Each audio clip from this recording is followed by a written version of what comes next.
De perderme pronto, se perdía en los cuidados. Me amaba a su manera, pero sus celos sobrevivieron a los años. Una tarde, semanas después de nuestra llegada a Tanis, me encontré tumbado en la terraza con vistas a los jardines y aspirando deliciosamente el aire puro y perfumado. Los rayos del sol poniente doraban las copas de las palmeras y proyectaban reflejos rojizos sobre el oscuro follaje del bosque, iluminando fantásticamente aquel jardín tan conocido y lleno de recuerdos. Estaba absorto en mis reminiscencias. Allí estaba la ventana serpenteante con rosales, a través de la cual llegó el mensaje de Apopi al regazo de Asnat, muerto hacía mucho tiempo. Allí, bajo el dosel de la pérgola, había vuelto a ver a Itamar y mi imaginación recompuso el cuadro de aquella noche. Lo vi de pie, iluminado por la luna, tan triste y tan hermoso. Mi corazón latía al recordar aquella hora deliciosa, la mejor de mi vida, porque dominada enteramente por mi amor, había olvidado las torturas que la precedieron e ignorado las que habían de seguir. Fui interrumpido en este éxtasis por una de las doncellas que me anunciaba la llegada de Moisés de Tebas y me pedía el favor de admitirlo en mi presencia. Inmediatamente accedí, porque la compañía de mi querido hijo siempre ha sido un bálsamo a mi corazón. Con su llegada, empujé a todos, queriendo estar a solas con él, para saber si había alguna nueva molestia que lo obligara a buscarme. Cuando estábamos así, se sentaba en el cojín junto al sofá, me tomaba las manos y me las besaba. No, mi querida bienhechora, respondió él, no me ha pasado nada, pero en estos días tengo que pasar a mi puesto en el ejército, y antes de hacerlo, quería verte una vez más. ¿Cómo te sentís? Se inclinó tiernamente ante mí. Te ves sufriendo, muy débil, con ojeras. Ay. Querida madre, no te encontraré a mi regreso. Si ya no existes, estaré solo y abandonado. ¿Quién me amará como tú? Con los ojos húmedos por las lágrimas, apoyó la cara en mis manos. ¿Quién de los vivos hoy, pensando en el gran legislador Moisés, no lo imaginaría como un anciano de aspecto majestuoso y severo, ejecutor impasible e implacable de la voluntad del Dios de Israel, peleando de igual a igual con el altivo faraón, cubriendo la tierra egipcia de miserias y víctimas? Con el paso de los siglos, solo quedó en pie el gran profeta, quien, por medios a menudo crueles, supo crear un pueblo y fundar una religión, pero estos siglos borraron la individualidad de Moisés que, joven, apuesto y cariñoso, lloró amargamente la pérdida de su antiguo protector. Suavemente pasé mi mano sobre su cabeza inclinada, él, enderezándose y mirándome desesperado, murmuró, extraño misterio que te inspiraba, soberbia hija de reyes, tanto cariño al hijo de una raza detestable, ¿no te admiras? A menudo he pensado en ello. En ese momento, su mirada, generalmente sombría y dura, se fijó en mí, nublada por las lágrimas y con esa expresión dulce y tierna de los ojos de Itamar, me sensibilicé, atrayéndolo hacia mí, susurré, todo lo sabrás, antes de morir, quiero desentrañar el pasado doloroso que nos une, antes, empero, llévame a la balaustrada, que aquí me falta el aire. Me levantó en sus fuertes brazos y me colocó sobre un montón de cojines al borde de la terraza. Presa de un gran desánimo, perdí la voz y solo mucho más tarde pude recuperarla. Moisés entendió mi gesto y no llamó a nadie. Ya todo estaba iluminado por la luna, cuando pude murmurar, mira este jardín, Moisés, allí, en ese bosque de acacias, ¿ves un banco de mármol? Hace muchos años, continué, junto a ese banco había un hombre, alto y guapo como tú, con los ojos fijos en este palacio, estaba soñando con la mujer que dormía allí, cuando, de repente, ella apareció ante él, asombrado, cayó a sus pies, besando el borde de su vestido. Ella, olvidándose de todo menos de su amor, porque el corazón no reconoce ni casta ni nacimiento, se entregó enteramente a ella. Ese hombre fue tu padre, Itamar el hebreo, la mujer era yo, Termutis, hija de Faraón. Moisés había oído todo, ansioso y oprimido, a las últimas palabras, se levantó de un salto, y con una exclamación ahogada, me miró con asombro, luego, poniéndose de rodillas, me abrazó apasionadamente contra su corazón, mi madre, ¿tú? Y no me abandonaste, como a un ser indigno, a una mancha de tu nobleza. Se quedó en silencio, ensimismado. ¿Dónde está mi padre? Tú, que no abandonaste al hijo, no habrás repudiado al padre. Y mirándome, angustiado, dime qué ha sido de él. Tal vez se escapó y luego iré a buscarlo, llevándolo a tu lecho de muerte, para que puedas verlo por última vez. No temas nada por tu secreto, yo sabré guardarlo. Querido hijo, respondí besando su frente, pronto veré a tu padre allí donde, según los sacerdotes, reina la igualdad completa, donde todos son creados por Osiris, de los mismos rayos de su gracia, y sin vergüenza, podré encontrar de nuevo el espíritu de Itamar, porque os sostuve, amé y eduqué.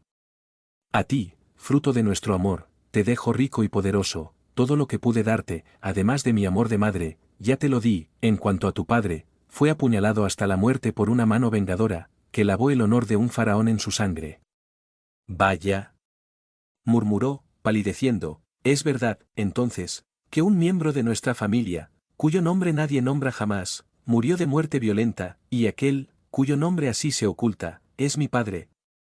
Te suplico, madre benefactora, en este momento decisivo, que me lo digas todo. Se inclinó y, en un susurro, le conté todo.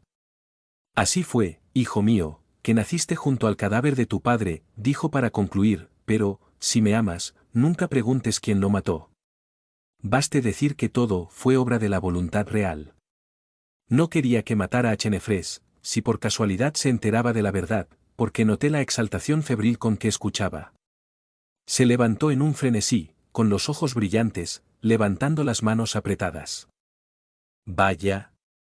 Te vengaré. Escucha lo que te digo, espíritu de mi padre.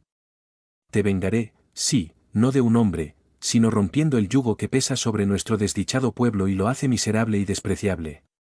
Lucharé por él, le daré su independencia. Ya no correrá sudor de la frente de mis hermanos en la tierra de la servidumbre, nadie se avergonzará de volver a estrecharnos la mano, y llegará el momento en que todos se inclinarán muy profundamente ante este pueblo despreciado, que regirá el mundo. Esta es mi venganza por los sufrimientos que hemos soportado. Vaya, padres infelices. Y así cumpliré la profecía de mi destino, sí, poblaré el desierto fundando un gran pueblo, moriré por encima del común de los mortales, en el trono de Israel, desde el cual reinaré con sabiduría y clemencia. Se quedó en silencio como si estuviera asfixiado. La palabra, por lo general lenta y difícil, le llegó vibrante y rápida. Lo escuchaba turbado e inquieto, cuando apareció un rayo de sol, iluminando con un halo rosado el pálido rostro de Moisés, que continuaba con los ojos fijos en el cielo, en suprema exaltación. Me estremecí. Ra, cuyos rayos dorados habían aclamado su nacimiento, ¿lo habría escuchado y santificado las palabras? No tuve tiempo de razonar, sacudido por tantas emociones, perdí el conocimiento. Cuando volvió a mí, Chenefres estaba junto a mi cama y Moisés se inclinaba para despedirse. Por última vez, besó mis manos y se fue. Mis ojos materiales nunca lo volvieron a ver. Después de ese día, comencé a marchitarme, no me levanté más, esperando la muerte en cada momento. Finalmente, una tarde cuando estaba nuevamente tirado en la terraza, la inquietud que me aquejaba desde la mañana se convirtió en un frío gélido, invadiendo todos mis miembros, todo se arremolinaba a mi alrededor, como iluminado por las llamas de un fuego, entonces un golpe violento me aturdió. Al recobrar el conocimiento, noté que flotaba en un espacio azulado y transparente, cubierto por una túnica impalpable y nebulosa, un extenso rayo de luz, como del sol poniente, cayó sobre mí, y en esta red de luz, me levantó con asombrosa rapidez. Voy a Ra, pensé. Entonces mi corazón se hundió. Es el juicio, los jueces irreductibles del reino de las sombras pesarán mi corazón y mis acciones. En ese instante de temor, apareció un ser luminoso, cuyo semblante sereno y majestuoso expresaba mansedumbre. Termutis se manifestó en el pensamiento, antes de aparecer en juicio. Ve y únete al que fue tu hijo, protégelo, inspíralo, que tu amor lo sostenga en las tentaciones y lo ayude a vencerse a sí mismo, porque su prueba es grande. Tal es, por el momento, vuestra misión terrena. El espíritu luminoso desapareció y regresé a quien tanto había amado en la tierra. Sombra fiel, lo acompañé en la guerra, que le fue desfavorable, reveses que la malicia de los enemigos atribuía, no a circunstancias difíciles, sino a la incapacidad del hebreo elevado a inmerecida condición. Al evidente descontento que el rey le mostró a su regreso, opuso una fría indiferencia. Con tristeza, vi una nube de amargura entristecer su alma, se consideraba solo un elemento exótico y escandaloso en aquella corte, donde creía que debía brillar en primer plano, y poco a poco, el odio apenas contenido contra Egipto y los ramsésidas se espesaba con una ambición desenfrenada. Incapaz de apoderarse de la corona del faraón, resolvió hacerse rey del despreciado pero numeroso pueblo, al que pertenecía su padre, como su líder. Pensó en burlarse y castigar a los egipcios, olvidando que la sangre de estos últimos corría también por sus propias venas. Se aferró a esta idea, dedicando a ella toda la fuerza de su genio y todos los recursos de su conocimiento. Pero estaba solo, cuanto más los planes ocultos lo ponían en contacto con los hebreos que quería liberar, más los sentía indolentes, corruptos, falsos y pérfidos. Si hubiera sido alguien que no fuera este hombre de voluntad de hierro, se habría desanimado. Él, sin embargo, solo estaba irritado. Por lo tanto, decidió que, mediante el terror y la crueldad implacable, disciplinaría a esa raza embrutecida, inoculándoles coraje. Para estar más en el centro de operaciones, se retiró a Tanis, viviendo en una finca que yo le había legado. Chenefres también vive en la misma ciudad desde que yo morí. Sin embargo, separados por una enemistad invencible, rara vez se veían. Un día, Moisés, a quien le gustaban los lugares donde yo había vivido, quiso dar un paseo solitario por los jardines del palacio. Para llegar allí, tuvo que atravesar una viña que había sido mía y donde los trabajadores hebreos estaban recogiendo uvas bajo la atenta mirada de los guardias. De repente, en un rincón apartado, vio a un semita que luchaba por levantar un pesado cesto, mientras el guardia, impaciente por la lentitud del criado, le daba unos cuantos golpes. Sorprendiendo la escena, la sangre subió a su cabeza ya incandescente, y golpeó con un violento bastón en la frente al capataz egipcio, que cayó muerto. Recuperándose y previendo las consecuencias, arrastró el cadáver hasta una zanja cubriéndolo de tierra y hojas secas. Justo cuando giraba para retomar su camino, apareció Chenefres. Moisés se detuvo con los brazos cruzados y el trabajador comenzó a levantar la canasta. El anciano se acercó y, al notar la mancha de sangre en el suelo, preguntó severamente: «¿Qué es esto, hebreo? ¿Dónde está el capataz?». Aterrorizado por la mirada del jefe, el judío se postró en el suelo, y señalando a Moisés, exclamó angustiado: «Él fue quien lo mató cuando me estaba castigando, pero yo bien merecía los golpes y nunca me atrevería a levantar la mano a mi buen y noble centinela». «¿Indulto? ¿Indulto? Soy inocente y no sé por qué este extraño entró aquí». Moses retrocedió como si lo hubieran apuñalado en el pecho. Las personas que quería liberar eran falsas al punto de traicionar a su defensor. Luego, con una mirada inflamada, caminó hacia Chenefres. «Sí», dijo, «yo fui el asesino». «Fuera de mi vista, maldito tonto», respondió el egipcio al sirviente con un gesto de fastidio. Y el hebreo se eclipsó como una sombra. Una vez solos, los dos hombres se midieron de arriba a abajo con ojos llenos de odio. «Este es el pueblo que pretendes liberar para levantar un trono, sobre el cual reinarás con sabiduría y clemencia», dijo con ironía Chenefres. «Te he observado durante mucho tiempo y solo el recuerdo de la que me fue querida y que, en su debilidad, me reveló tu origen, me impide denunciar al faraón al traidor que trama sublevarse a sus súbditos para fundar un reino. Niños, también, como la ley castiga a un hebreo por la muerte de un egipcio, id, pues, cargad vuestros camellos con lo que os convenga y conquistad las fronteras. Que tus pies nunca pisen el suelo egipcio, si amas la vida». «Mira», agregó con escarnio, «hay pueblos salvajes, a los cuales podréis vencer y disciplinar, por lo tanto, no se desanime de usar una corona. Por ahora, vete. Que nunca te vuelva a ver. Justificaré tu huida por la muerte del egipcio, para evitar el castigo».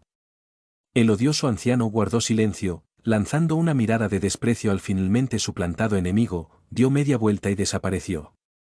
Enloquecido por la rabia y con el cerebro convulsionado, Moses reanudó inesperadamente su camino a casa. Esta vez se perdió, sus planes desenmascarados, y su último coloquio conmigo asombrado. Sin perder tiempo, cargó unos camellos con sus tesoros más valiosos, y en cuanto cayó la noche, abandonó a Tanis, seguido solo por unos pocos fámules. La luna iluminaba el camino por el que seguía la pequeña caravana. Montado en un camello, Moisés se puso melancólico y silencioso. En cierto momento se detuvo y contempló la enorme ciudad que, con sus palacios, jardines y templos grandiosos, se extendía hasta donde alcanzaba la vista, cortada por el Nilo, como una ancha franja de cristal, reflejándose en las aguas plateadas. Los abanicos de palmera, los sicómoros marginales han emergido de la masa. Moisés, sintiendo que se le desgarraba el pecho, no podía desprenderse de ese cuadro, como si el más mínimo detalle se hubiera incrustado en su corazón proscrito y desterrado. A él le tocó dejar su país natal, esa tierra egipcia, rebosante de actividad y riqueza, de ciencia y grandeza. Vaya. ¿Cómo le pareció tan querido ese instante?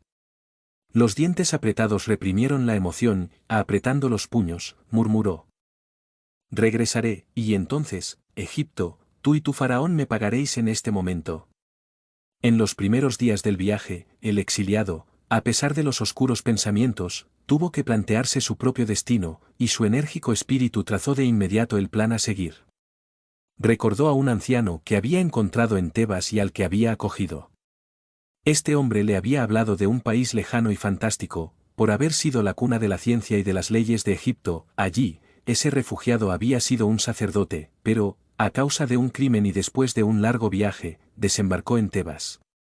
En ese país rico, de fertilidad desconocida, templos más antiguos que los de Egipto guardan documentos tan antiguos como el mundo mismo, ciencia y secretos ante los cuales palidecen los misterios en los que fue iniciado. Allí, a esa lejana India, ahora quería ir, allí encontraría el conocimiento y las armas que le permitirían luchar victoriosamente contra Faraón y liberar y disciplinar a los hebreos. No entraré en los detalles de este viaje con contratiempos y peligros, solo diré que Moisés llegó a la India y encontró en un viejo brahmán un amigo, un maestro y un consejero. Invisible, pero fiel compañero de ser amigo, lo vi dedicándose al estudio con todo el ardor de su carácter, escuchando y anotando cuidadosamente todo lo que el amable instructor le traducía de los antiguos Vedas, sobre la divinidad y el origen del mundo. En la soledad de su retiro rodeado de frondosa vegetación, conversaba con el sabio anciano y mentor. Moisés le confió todo, pasado, vida, planes de venganza, y el indio de barba y cabellos blancos, cuya mirada conservaba sin embargo todo el fulgor de la juventud, lo aconsejó e instruyó, impartiéndole profundos conocimientos y experiencia. Un día que Moisés habló largo y tendido sobre los egipcios y los hebreos, el indio le dijo: Hijo, ¿quieres fundar un reino, liberar a tus hermanos oprimidos y unirlos en un pueblo que se someta a tu voluntad y obedezca tus órdenes? Para lograrlo, debéis darles leyes adecuadas, ya que cada nación, como cada individuo, necesita un régimen propio. Los egipcios son sabios, fuertes, disciplinados, los hebreos, indolentes y embrutecidos por el cautiverio, pero ambos tienen la cabeza calentada por tu sol abrasador y temen lo que no entienden. Así, si sabéis utilizar las fuerzas de la naturaleza ignoradas por ellos, podréis, a través del miedo, obligar a los egipcios a consentir en la liberación de vuestro pueblo y a que os sigan, porque los hebreos se sentirán fuertes con la misterioso y terrible poder de su líder. Vaya. Corta en Moisés, con ojos brillantes enséñame a usar estas fuerzas, iníciame en los misterios que ignoro, gran servidor de Brahma. Lo haré, porque esa es la voluntad de los invisibles, replicó el viejo sabio con sencillez, pero ahora escucha mi consejo, en las leyes que tú asignes a tu pueblo, adapta a sus necesidades lo que te enseñé desde los Vedas, rechaza lo superfluo, simplifica lo incomprensible, porque, para las masas ignorantes y embrutecidas por siglos de opresión, las leyes deben ser concisas y de manera tan sencilla que, desde el trabajador más sabio hasta el más inculto, puedan entenderlas y sentirlas. Ellos a través del corazón. La mente no debe sobrecargarse con cosas superfluas. Reflexiona, pues, para que en la codificación de las leyes sociales y morales, que deben unir a tu pueblo en un solo hombre, no se descuide la sumisión al jefe, todo debe tender a ese fin, y por tanto no hay rivalidades ni en el cielo ni en la tierra, una sola divinidad, de la que proceden todas las fuerzas de la naturaleza, un Dios Señor del cielo y de la tierra, única fuente de autoridad, dispensador de sabiduría, poder, perdón y castigo, ante quien todos se inclinan.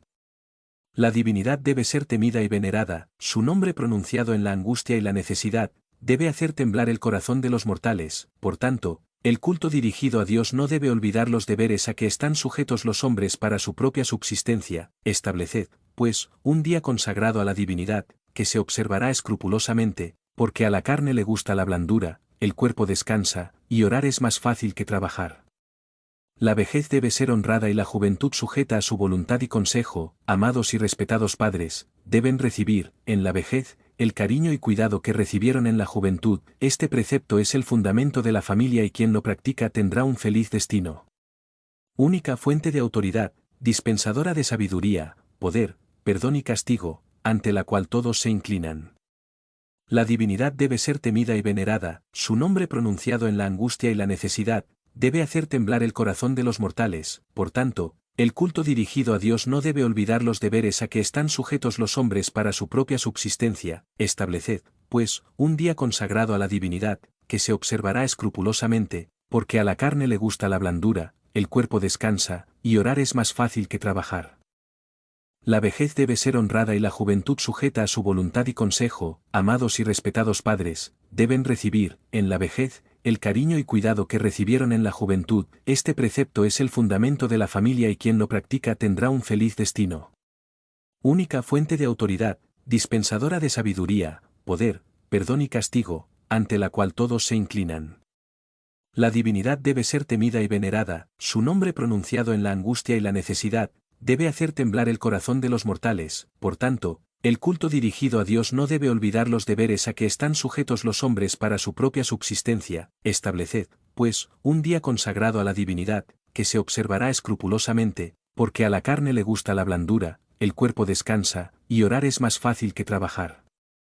La vejez debe ser honrada y la juventud sujeta a su voluntad y consejo. Amados y respetados padres, deben recibir, en la vejez, el cariño y cuidado que recibieron en la juventud. Este precepto es el fundamento de la familia y quien lo practica tendrá un feliz destino. Poder, perdón y castigo, ante los cuales todos se inclinan. La divinidad debe ser temida y venerada, su nombre pronunciado en la angustia y la necesidad, debe hacer temblar el corazón de los mortales. Por tanto, el culto dirigido a Dios no debe olvidar los deberes a que están sujetos los hombres para su propia subsistencia. Estableced, pues, un día consagrado a la divinidad, que se observará escrupulosamente, porque a la carne le gusta la blandura, el cuerpo descansa, y orar es más fácil que trabajar.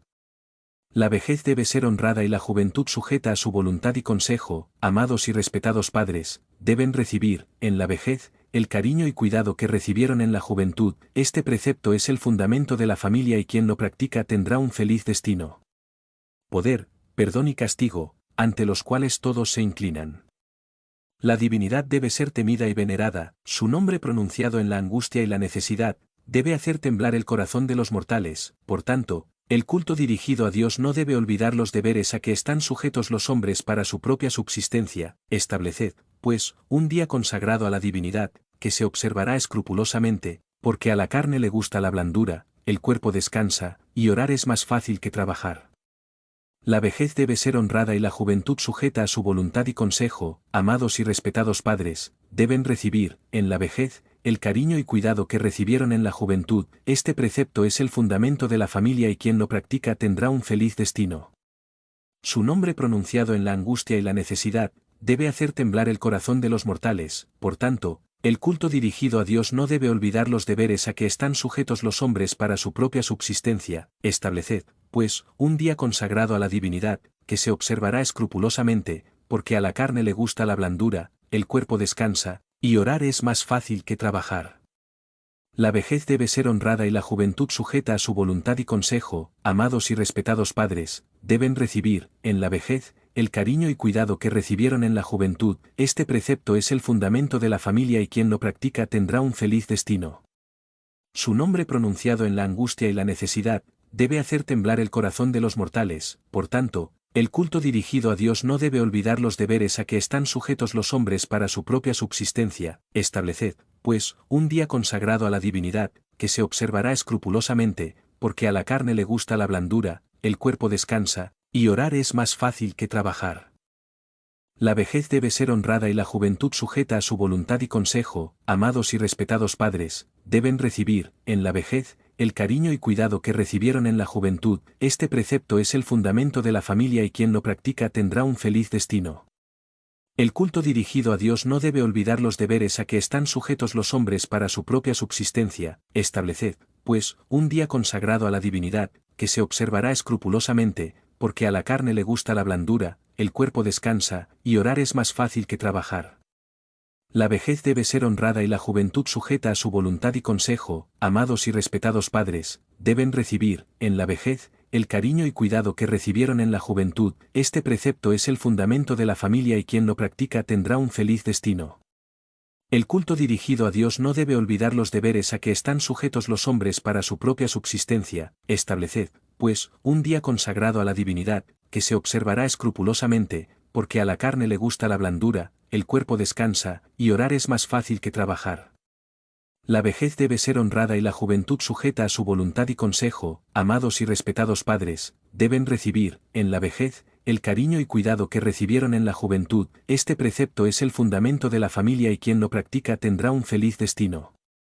Deben recibir, en la vejez, el cariño y cuidado que recibieron en la juventud. Este precepto es el fundamento de la familia y quien lo practica tendrá un feliz destino.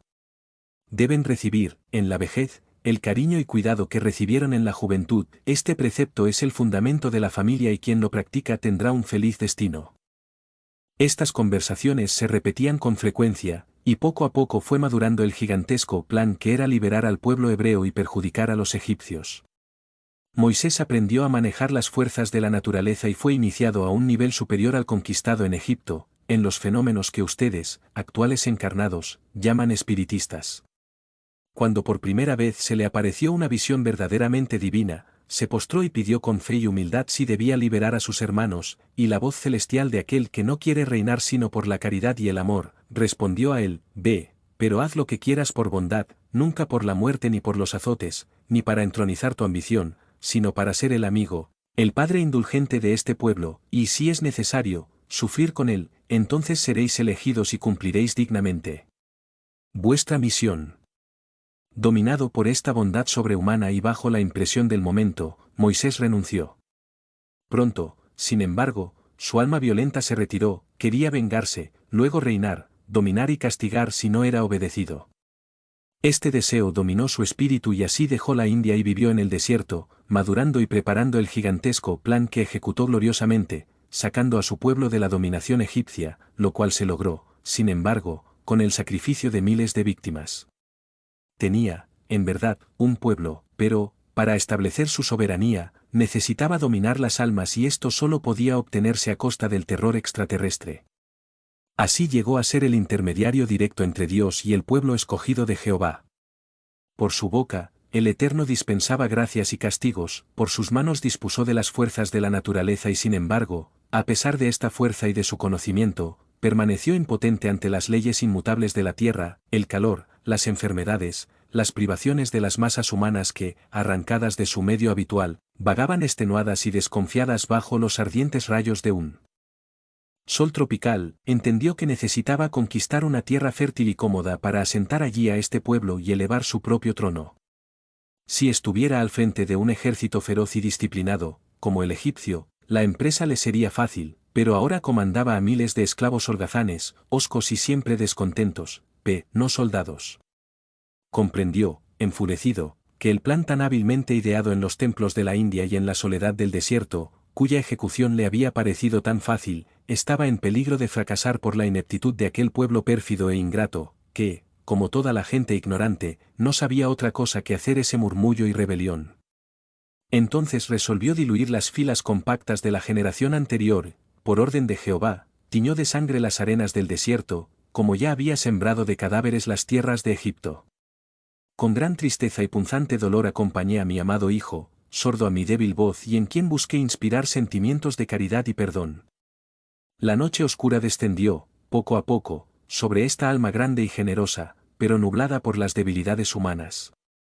Sin embargo, creó el admirable código de leyes morales y sociales que, con el tiempo, forjaron aquella indestructible nacionalidad y que, superando las vicisitudes de 3000 años, dispersos entre todos los pueblos de la tierra, queda en pie como monumento de su genio.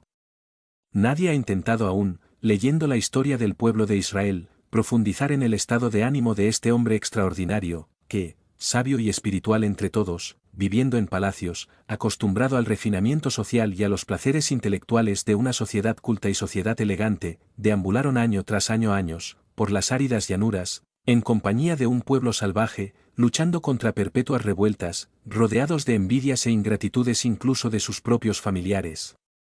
obligados a esperar que esa vieja generación desapareciera, reemplazada por otro educado en formas nuevas, que producirían buenos frutos para sus sucesores. A él, sin embargo, le estaba reservado únicamente gobernar con terror, castigando a los desobedientes en el nombre de Jehová.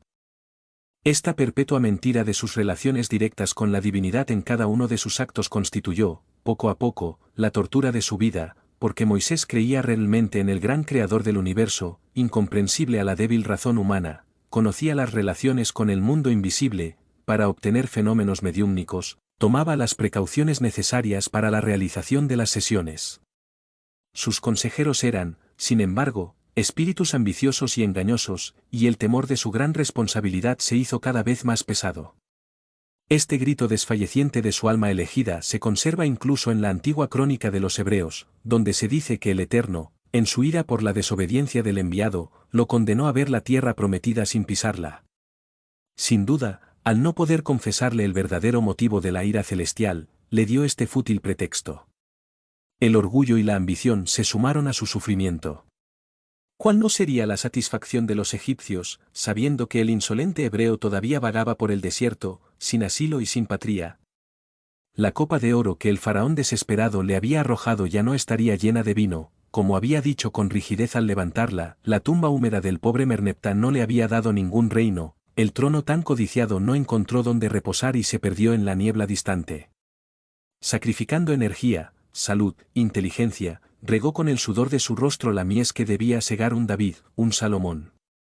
Mi corazón se desgarró, acompañando como testigo invisible e impotente la pesada carga espiritual de mi querido hijo, que tanto sufría por su propia culpa. Durante esos largos años de trabajo y lucha, su cuerpo se fue desgastando, envejeciendo visiblemente. La eternidad llamó a la puerta del asilo terrenal y lo deseó, como prenda de liberación. Cuando sintió que se acercaba el final, reunió a la gente y se despidió de ellos. Quería morir aislado, rodear su muerte con un halo de misterio, pero incluso eso no era más que la última expresión de orgullo. Proclamó que Jehová lo había llamado y prohibió que nadie lo acompañara.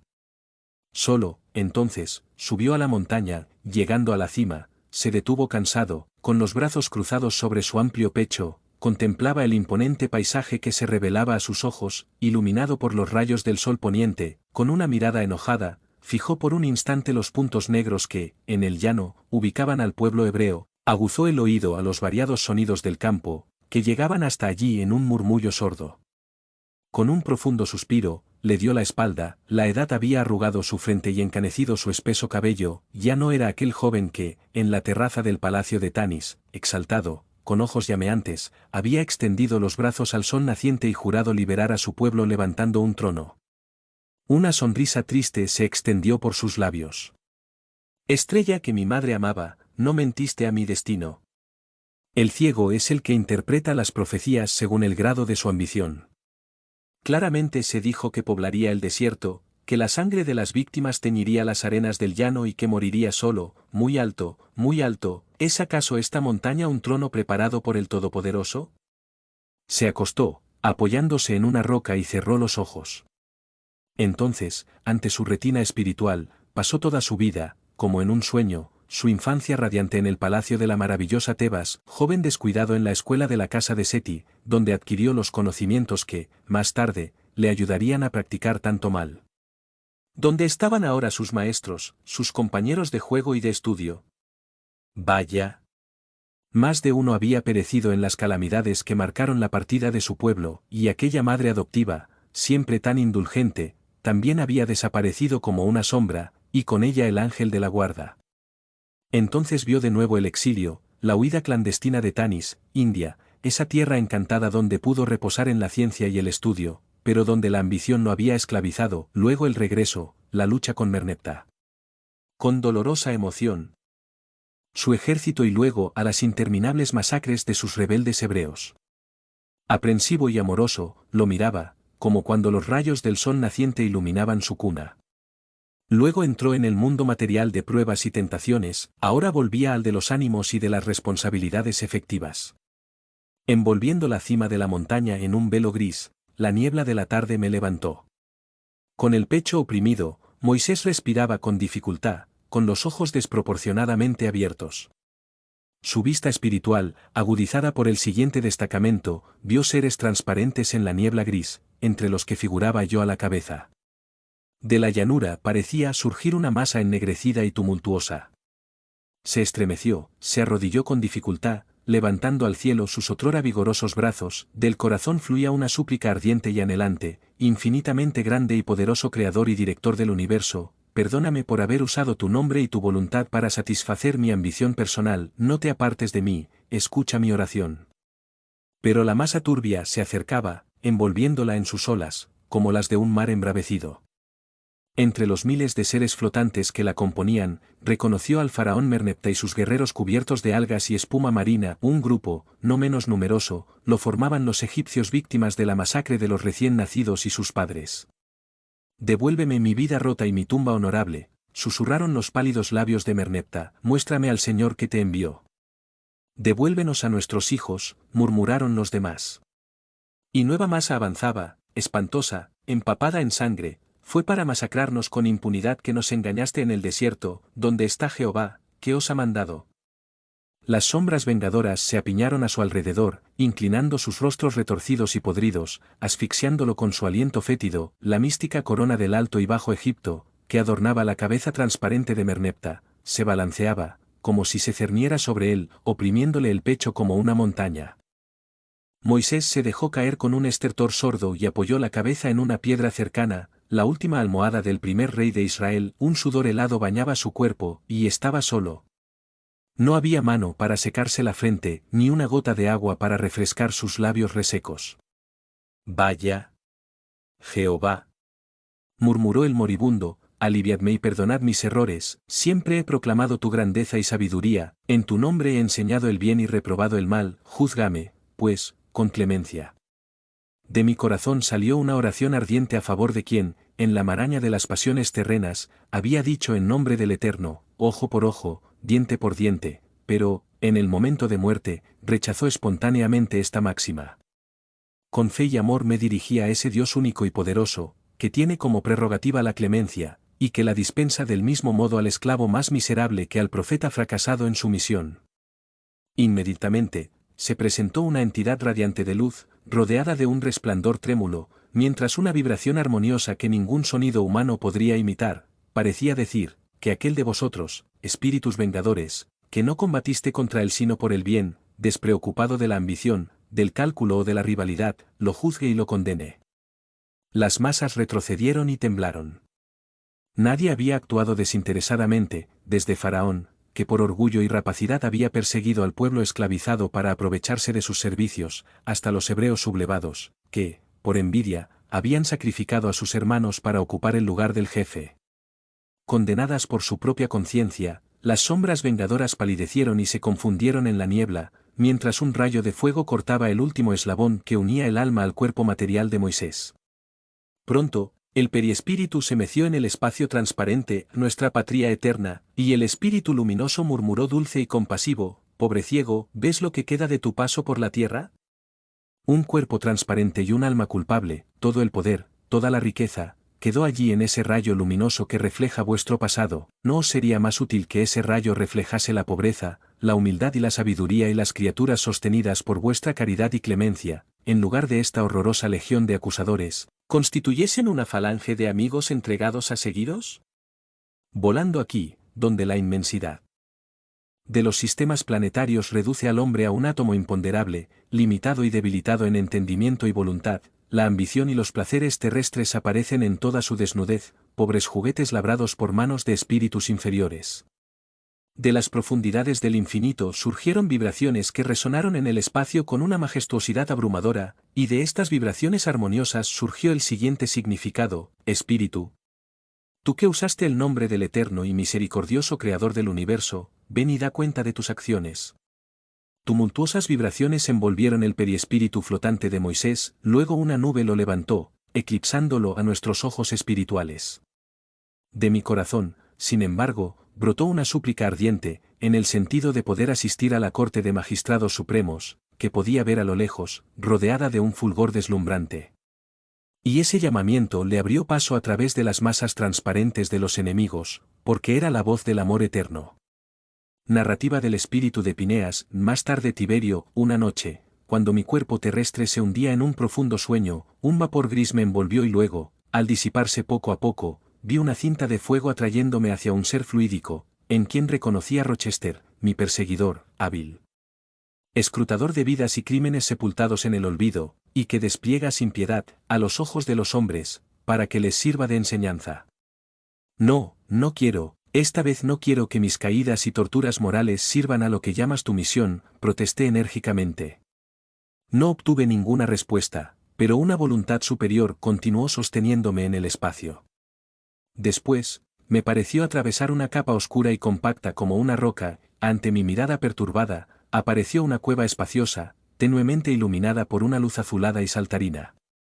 Me estremecí. ¿Quién era esa sombra pálida, de brazos retorcidos y marchitos, que flotaba como una telaraña junto a un sarcófago en ruinas? En aquel sarcófago, medio cubierto por una tapa desgastada por los siglos, yacía la momia de una mujer, tan fresca y hermosa que parecía burlarse de la acción del tiempo y cuyos ojos de esmalte parecían decirme: «Aquí estás por fin». «Pineas», murmuró Rochester a mi lado. Una corriente eléctrica pasó por mi perispíritu, que temblaba de emoción y terror. Sí, me acordé, la sombra de aquel hombre de cabellos negros y facciones semíticas, era el reflejo de mí mismo, Pineas, contemporáneo de Moisés, el gran legislador hebreo, y ella, Esmaragda, dormía allí el sueño eterno. No, no era ella, era solo el cuerpo de la orgullosa y vengativa egipcia, que yacía en aquel sarcófago, su espíritu estaba lejos. Los recuerdos me asaltaron abrumadoramente en la confusión. Mi pecho se agitó, quería volver a visitar los lugares que fueron teatro de tantos acontecimientos. Por fuerza de voluntad, mi mirada cruzó la roca y contempló la llanura cubierta de escombros, donde una vez estuvo la gran y populosa ciudad que yo había habitado. Templos derrumbados, obeliscos desmoronados, restos de los muros del palacio de los faraones, eso era lo que quedaba de la antigua Tanis. Entre los montículos de arena que cubren las ruinas de templos y palacios merodean los chacales o un ladrón nativo deambula sigilosamente. Solo el Nilo permaneció igual, como tantos siglos antes, fluía tranquilo y silencioso, reflejando los rayos plateados de la luna en la superficie pulida de las aguas. Mi pasado, pensé. Pero, ¿quién puro Rochester querrá evocar precisamente esta existencia? Mi mirada se fijó en Elí.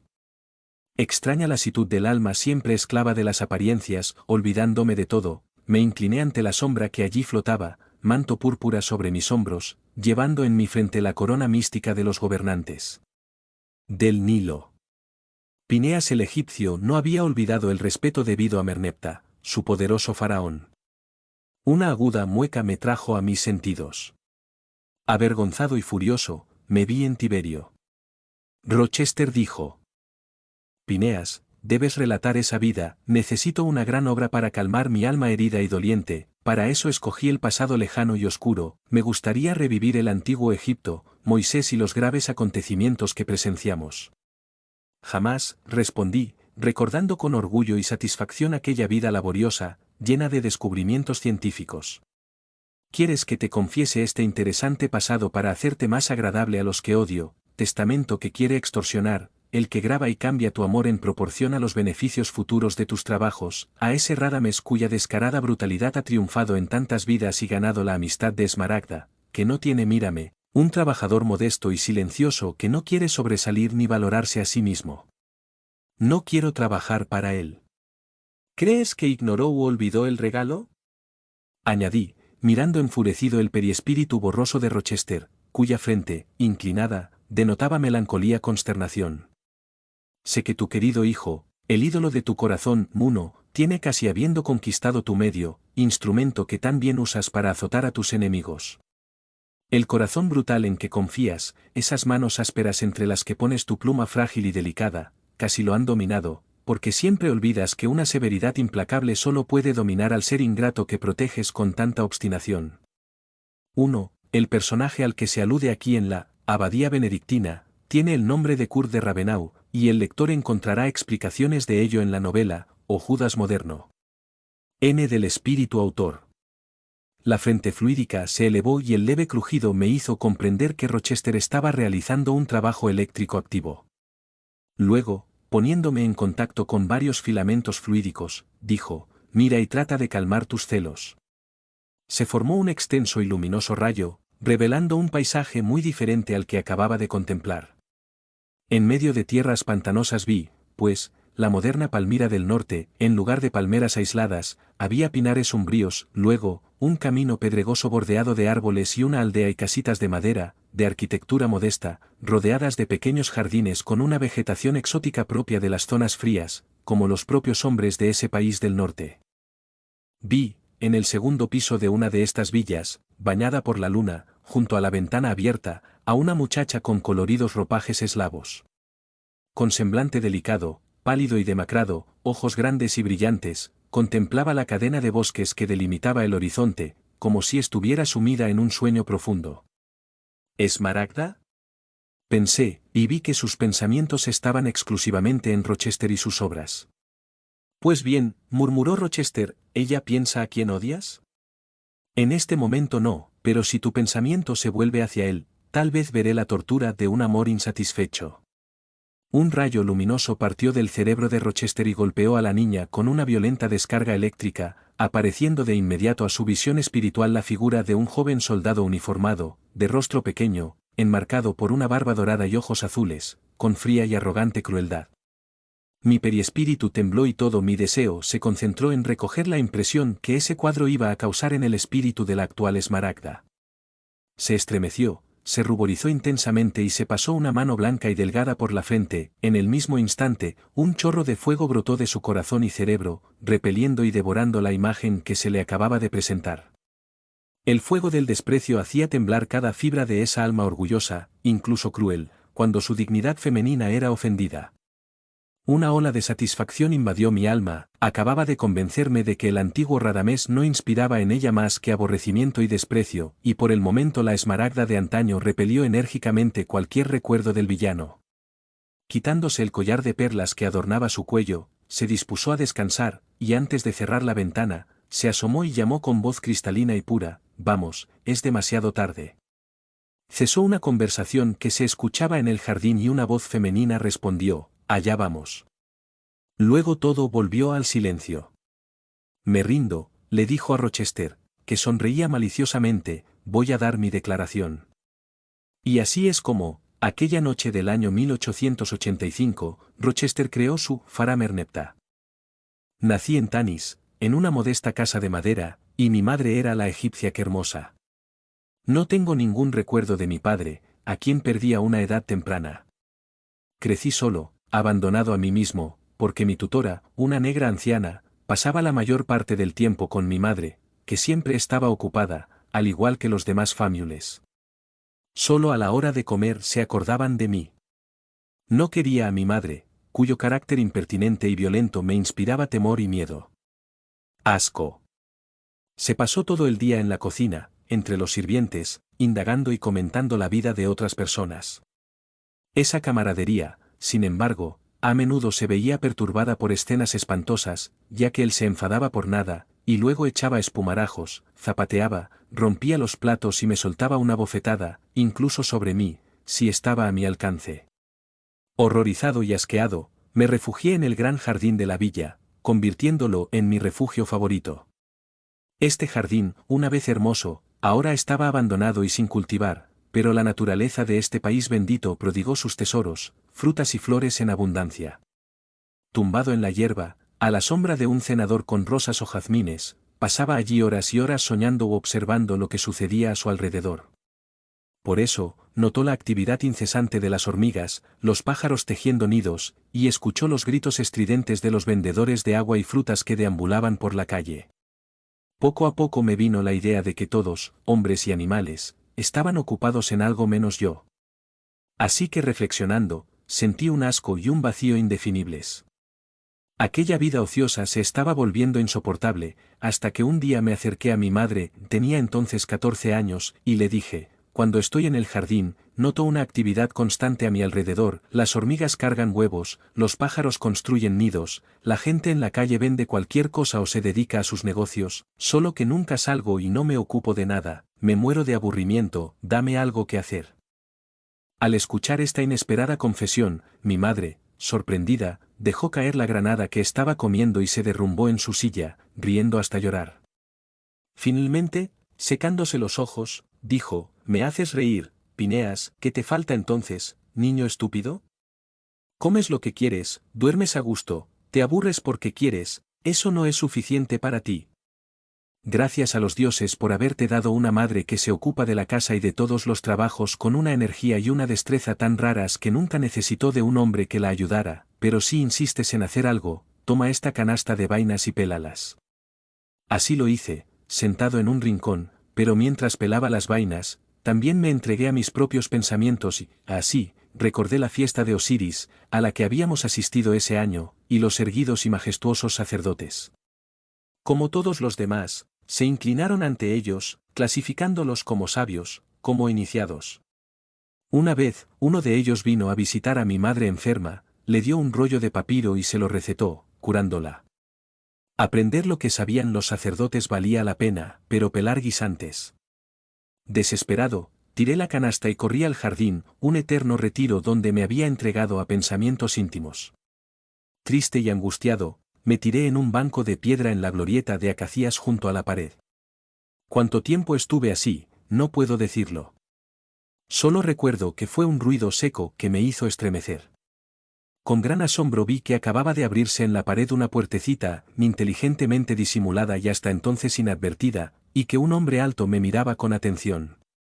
Este extraño, cuyo cabello rizado, nariz aguileña y tez cetrina traicionaron de origen semítico, vestía una larga túnica de lino bajo un manto oscuro. Ojos negros, llenos de energía y astucia, brillaban bajo unas cejas pobladas. «Vaya. Eres tú, Pineas», exclamó, acercándome y abrazándome cálidamente. Al notar mi asombro, me llevó al banco y agregó, riéndose: «No te asustes cuando te llame por tu nombre, porque soy un viejo amigo. Dime, sin embargo, ¿qué haces aquí solo y por qué te ves tan triste?». Lo miré con recelo, pero, anteponiendo la amargura a la prudencia, le respondí: «Me aburro. Yo no hago nada. Quería estudiar, ser sabio como los sacerdotes, preparar medicinas eficaces como el médico que vino a tratar a mi madre, madre mía. Se burla de mí y me dice que pele guisantes». El rostro del extraño se iluminó. «Vaya, si quieres volverte sabio», me dijo tocándome el hombro, «debes aprender la ciencia de las estrellas, conocer las propiedades de las plantas y los misterios que se enseñan en el templo. Cálmate, Pineas, se te concederá tu deseo, aprenderás todo esto, ahora, ve a llamar a Quermosa y vuelve con ella, sin decir que estoy aquí». Salí corriendo y busqué a mi madre, quien me acompañó al jardín, intrigada por mi alegría. Al enfrentarse al visitante, lanzó un grito de alegría, tan fuerte que retrocedí asombrado. «Enoc», exclamó, echándose sobre su cuello, «aquí estás por fin, donde has estado tanto tiempo y por qué me has abandonado, ahí está Pineas». «Sí», respondió Enoc, «lo había visto, pero, Quermosa, veo que has descuidado al niño, que debería haber estudiado. Un día te presentaré a Amenofis cuando venga de visita. En cuanto a mí, he estado visitando países lejanos más allá del desierto, y con gran provecho, ahora regreso de Memphis, donde pasé algunos años con un viejo tío paralítico, que acaba de morir, dejándome una fortuna considerable. Así que aquí estoy de nuevo en Tanis y podemos vernos a menudo». Quermosa lo escuchó radiante. Luego me ordenó que me fuera, ordenando secreto absoluto, que prometí guardar. Por la noche no podía dormir, la impaciencia por encontrar al que se suponía que me iba a enseñar tantas cosas me puso febril. Pasaron unos días sin nuevos incidentes y ya empezaba a desesperarme cuando, una tarde, mi madre me llamó al dormitorio y me vistió con un cuidado muy particular, me vistió con un manto blanco como la nieve, sujeto con un cinturón de oro, gran collar de oro al cuello y gorro egipcio. Una vez lista, me miró con satisfacción. «Al verte, nadie dudará de que eres hijo de una familia acomodada», dijo. «Te preparé así, Pineas, para impresionar a Amenofis, quien una vez suspiró por la bella Quermosa. Él es un sacerdote poderoso que conocerás, pero recuerda que los sacerdotes aman y aprecian todo lo que brilla. Hijo», concluyó, entregándome una capa, «ahora ve al jardín y espera a Enoc junto a la puerta». Emocionado y torpe en mi rica ropa, fui a sentarme en el banco, absorto en mis propios pensamientos. Esperé mucho tiempo, y recién al anochecer vi por fin abrirse la puertecita, y apareció Enoch, quien me preguntó en voz baja, ¿estás ahí, Phineas? Sí, respondí, acercándome. Me estrechó la mano y nos fuimos. Después de cruzar el gran jardín y un pequeño patio, terminamos en una calle que no conocía. Enoch caminó apresuradamente, en silencio, tuvimos que pasar por varias otras para llegar a una de las puertas de la ciudad, en la cual mi guía se acercó a un esclavo negro que custodiaba un carro tirado por 2 caballos. Enoch tomó las riendas, me ordenó que me sentara a su lado y seguimos adelante. Después de un viaje rápido, que me gustó mucho, nos detuvimos al final de un barrio, frente a una casa de apariencia modesta, rodeada por un jardín y un muro muy alto. Enoch saltó y llamó a la puerta, que un sirviente abrió de inmediato. El coche entró en un patio desierto, iluminado por una antorcha. Desmontamos, entrando por una puerta maciza, que se cerró de inmediato. Sorprendido, noté que mientras el exterior de esta mansión era sombrío y modesto, el interior era lujoso y elegante. Pasamos por varias habitaciones, cuyo mobiliario me asombró, luego una galería con vista al jardín, hasta llegar a la luminosa sala preparada para una recepción. En el centro, una mesa rodeada de sillas de marfil, y sobre ella, una cesta con frutas, una copa de oro y una pequeña ánfora del mismo metal. Las paredes estaban cubiertas de esculturas cuyos colores eran tan frescos y tan vivos que de inmediato me llamaron la atención. Me quedé asombrado frente a un cuadro que representaba a un hombre coronado sentado en un trono, con otro al frente, vestido como Enoch, con los brazos levantados al cielo. Otra pintura representaba una calle llena de gente que parecía animar a un personaje transportado en un automóvil, precedido por exploradores y músicos que blandían largas cornetas. ¿Qué es? Le pregunté a Enoch. Estos cuadros, respondió con un suspiro incontenible, representan la historia de un gran hombre llamado José, quien fue benefactor de un pueblo hoy infeliz y oprimido, que espero lleguen a apreciar con el paso del tiempo. Se fue y tuve la oportunidad de admirar las pinturas y la disposición de la sala, hasta que regresó, después de una hora, precediendo respetuosamente a un hombre alto, vestido de blanco y dorado, como los sacerdotes. Rostro muy hermoso y regular, mostraba una grave melancolía, pero en los ojos penetrantes brillaba una inteligencia tan viva y tan profunda, como nunca la había visto. Este hombre era el sacerdote Amenofis, y luego explicaré de dónde provino esta intimidad amistosa entre el judío y el representante de la casta más orgullosa de Egipto. Ahí está Phineas del que te hablé, dijo Enoch, señalándome. Amenofis se acercó rápidamente, y levantándome la cabeza, me examinó sonriendo. ¿Eres el hijo de Hermosa y deseas aprender? Es muy loable, hijo mío, pero ¿querrás tú también separarte de tu madre, acompañarme a Tebas y vivir en el templo bajo mi estricta y severa vigilancia? Si prometes enseñarme todo lo que saben los sacerdotes, te seguiré a todas partes y te obedeceré como un esclavo, le respondí con las mejillas sonrojadas. Si no cambias tus buenos propósitos, estarás satisfecho, agregó Amenofis, sentándose y presentando la copa a Enoch, quien la llenó y permaneció de pie. Por invitación del sacerdote, nos sentamos a su lado y los dos hombres hablaron largo rato en un idioma que yo desconocía. Me ofrecieron fruta, pero no la toqué, completamente absorto en mis pensamientos. Finalmente, Amenofis se levantó y salimos a la terraza que daba al jardín. Magnífica noche. El aire embalsamado por acacias, rosas y jazmines. El sacerdote se inclinó sobre la balaustrada y levantó la cabeza, mirando el cielo salpicado de estrellas, que la oscuridad de la bóveda parecía resaltar en encajes de plata. Phineas, dijo, volviéndose hacia mí, ¿qué piensas de estos puntos brillantes? ¿Qué son y por qué los vemos allí? Guardé silencio, porque no sabía nada, con miedo de repetir la explicación que me había dado mi madre y en la que yo no creía. Estos puntos brillantes, hijo mío, dijo Amenofis, son las estrellas, árbitros de nuestros destinos. Un día aprenderéis a conocer su trayectoria inmutable y sabréis que la felicidad, como la desgracia de los hombres y de los pueblos, depende de las vibraciones que de allí descienden sobre nuestra vida. Si los astros benéficos proyectan sobre vosotros una buena influencia de materia imponderable, seréis dichosos. Estaba sin aliento. Mi inteligencia, ávida de sabiduría, se despertaba, quise interrogarlo y escucharlo toda la noche, pero Amenofis me interrumpió diciendo, paciencia, todo llegará a su tiempo. Eso es suficiente por ahora, es tarde y debo irme. Tú, Enoc, llévate al niño dentro de 8 días, como acordamos, yo me encargaré de educarlo. A la hora señalada, me dirigí a Tebas y mi protector me colocó en el templo de Amón entre los muchachos, hijos de sacerdotes y guerreros, que estudiaban allí. Menoufes estaba visiblemente interesado en mi logro y me ayudó a desarrollar mis facultades inusuales. Puedo decirlo sin vanidad, porque esa facilidad fue fruto de un pasado laborioso. Estudió con incansable ardor y tenacidad. Las ciencias secretas, sobre todo la astrología y la magia, me sedujeron, y para estudiarlos dejé todo.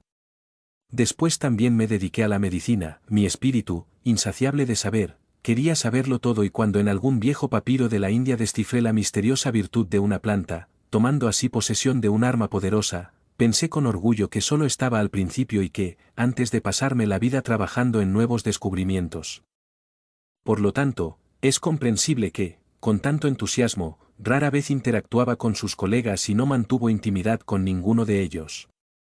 Sin embargo, experimentó cierta amistad por dos, uno llamado Nechou, un buen chico, siempre alegre, que espontáneamente compartía los suculentos manjares que recibía de la familia, otro, Mena, un año mayor que yo, muy rico, hijo de un alto funcionario de la corte del faraón, que había salido del templo mucho antes que yo, pero que a veces venía a visitarme, acompañado de jóvenes sacerdotes, sus amigos. En esta actividad intelectual y tranquila exterior, transcurrieron 12 años de mi existencia, hasta que llegó el momento de regresar a Tanis. Unos días antes de partir, estaba con Amenofis en la parte más alta de la terraza que conduce a su residencia.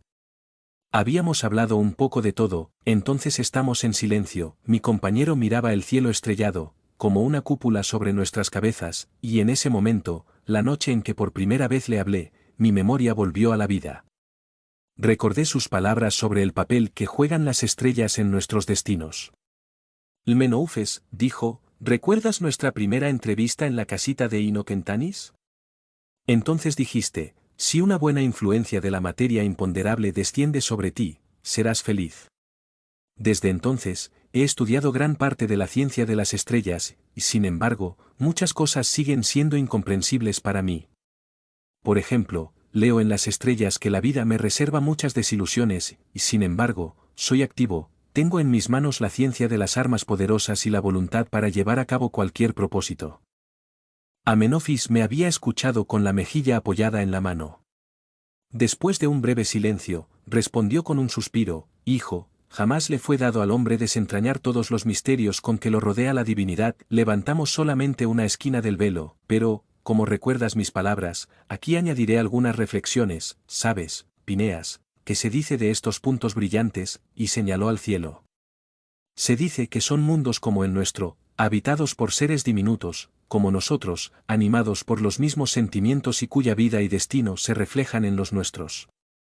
Sabéis también que el universo está lleno de un elemento imponderable, al que llamamos materia primitiva, pero nada en la naturaleza se ofrece gratis, hay intercambios por todas partes. Por ejemplo, entre los hombres, los animales y las plantas, hay un perpetuo intercambio de emanaciones y esto es lo que produce la rotación, de esto, el roce de los cuerpos, de este roce, el fuego, es decir, el calor que todo lo anima, y la misma ley de mínimo a máximo gobierna el universo. El mundo está contrarrestado por otro mundo, un sistema planetario roza con otro sistema planetario, el destino de un hombre vale el de otro hombre, y el producto del bien o del mal cae sobre nosotros, por parte del contrapeso que lo mueve.